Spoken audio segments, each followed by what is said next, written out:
The daily edition of Market Wrap with Mo Ansari. Brought to you by Compact Asset Management. Providing proactive portfolio management and world-class wealth management solutions. Hello, everyone, and welcome to Market Wrap. I'm Mo Ansari, president of Compact Asset Management, and you're tuned in as you've been doing so for 2 decades now. And as always, you can call in, and I will be more than happy to share with you my 33 years of trading experience. Now, let's quickly go to our guest line and talk to Ken Shreve, who's standing by. He's a portfolio manager of Market Movers newsletter for TheStreet.com. Mr. Shreve is also a contributor to RealMoney.com and The Street TV and has covered the financial markets for over 10 years. Mr. Shreve, welcome back to Market Wrap. Appreciate it, Mo. Great to be with you. Ken, the last time we spoke, the markets was still dealing with the aftermath of the flash crash and all the news coming out of the Eurozone, especially with regards to Greece. While a lot of volatility remains, we've seen several days of upswings. It's three days of 100-point gains or triple-digit gains for the Dow. How long do you think this current rally, how long do you see this current rally continuing? You know, I think it's going to last longer than the other 2 to 3 that we've had since late April, Mo. I'm very encouraged by recent price and volume trends in the major stock indices, particularly by the NASDAQ. We had a nice heavier volume gain on last Friday, and it was really the NASDAQ's only the third time since mid-May where the NASDAQ actually showed a good percentage gain, not only in higher volume, but above average volume. So I'm starting to see signs that institutional money, new institutional money, is starting to come into this work, and it just makes me confident that we could have, you know, more upside than we've had during the past 2 or 3 rallies again, where they just kind of sputtered out and really didn't go anywhere.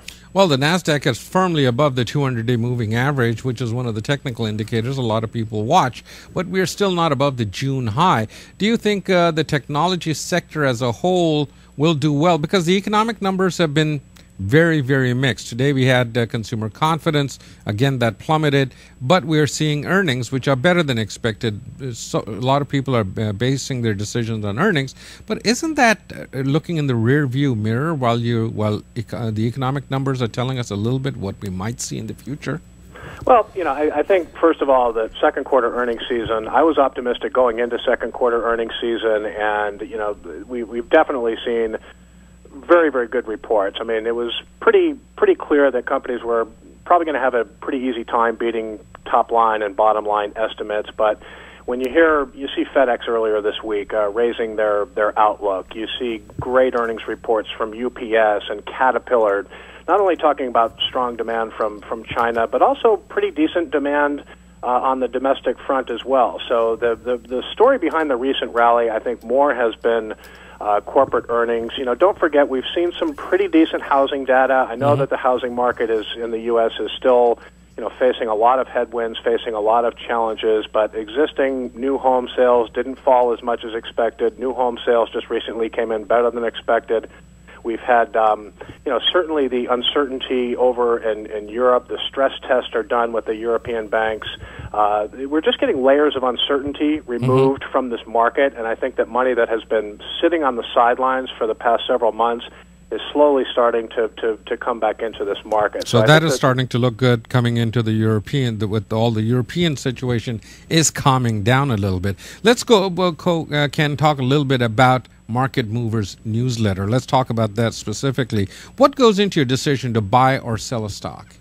Well, I use a combination of fundamental and technical analysis, Mo, and I think I'm pretty much in line with the way that you look at the market. I'm very proactive with how I look at my holdings. I mean, if I make a buy decision and the stock does not do what I think it was going to do, then I'm not afraid to pull the trigger, cut losses, and move on and admit that I'm wrong. Now, during the recent market rally, I've had some pretty nice percentage gainers out of 21 stocks in the model portfolio. I've got probably 7 or 8 right now that have double-digit gains over the past couple of months. So I use fundamental and technical analysis. I start with fundamental analysis, make sure I'm looking at a company that has a unique product or service that's driving growth. I like to see good top-line and bottom-line growth in recent quarters, good return on equity. And then I use price and volume trends in the chart to find the best time to buy. And I use the 200-day moving average, the 50-day moving average, look for technical upside breakouts. And, I've been getting several of those over the past couple of weeks. So that, again, gives me reason to be optimistic about the latest rally. So that's all of that technical and fundamentals. Apple has been in the news quite a bit lately, and the stock has been struggling. You chose to add that to your portfolio recently. Why did you do that, Ken? I felt like for an aggressive growth portfolio like market movers, I really, I needed, to own Apple. Now, the best time to buy Apple was probably back around in March when the market really started to stage its first rally in 2010. It was trading around $220, $225 a share. But, I bought Apple because not only did they report great earnings recently, but I just have confidence that this latest rally is going to lift Apple to $300 by the end of the year. I just think that investors are going to be focusing on the company's growth prospects, not only with the iPhone, but with the iPad as well. And it's just a well-run company. I think PR-wise, they handled this latest antenna problems and the delay for the iPhone, the white iPhone. I just think they've done a good job PR-wise, and I just like the company. I think it's solid, and it was up big today. So, yes, up nearly 2% on the day today. We are talking to Mr. Ken Shreve, portfolio manager of Market Movers newsletter for TheStreet.com. Mr. Shreve, last question quickly. We're running out of time. A lot of people are saying that the markets will peak in August, turn down from there. We had Dr. Nennan on the other day. I talked to Bob Prechter the other day. A lot of these people are saying this is just one of those summer rallies. It's a lot of people hoping that things are going to get better. What do you say to that?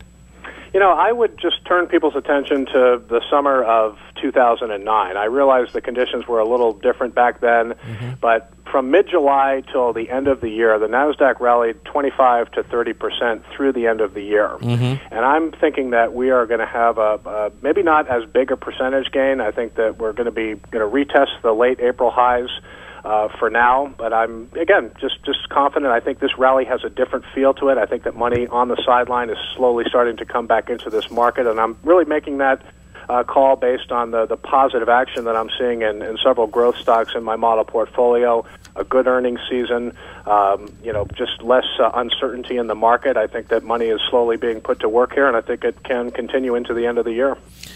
Ken, I want to thank you for being with us today. For all the listeners out there, I want to offer this latest newsletter, Market Movers, the general market overview. Ken talks about that. Then he talks about some specific large cap names that he is looking at, and they look good. He talks about the model portfolio and some of the stocks there. There's some interesting stocks that he's picked in there. And then you go to the overall, the current allocations. What is he holding in this portfolio and the gains? And boy, you did say you had some nice gains, seeing Aruba Networks up nearly 41%.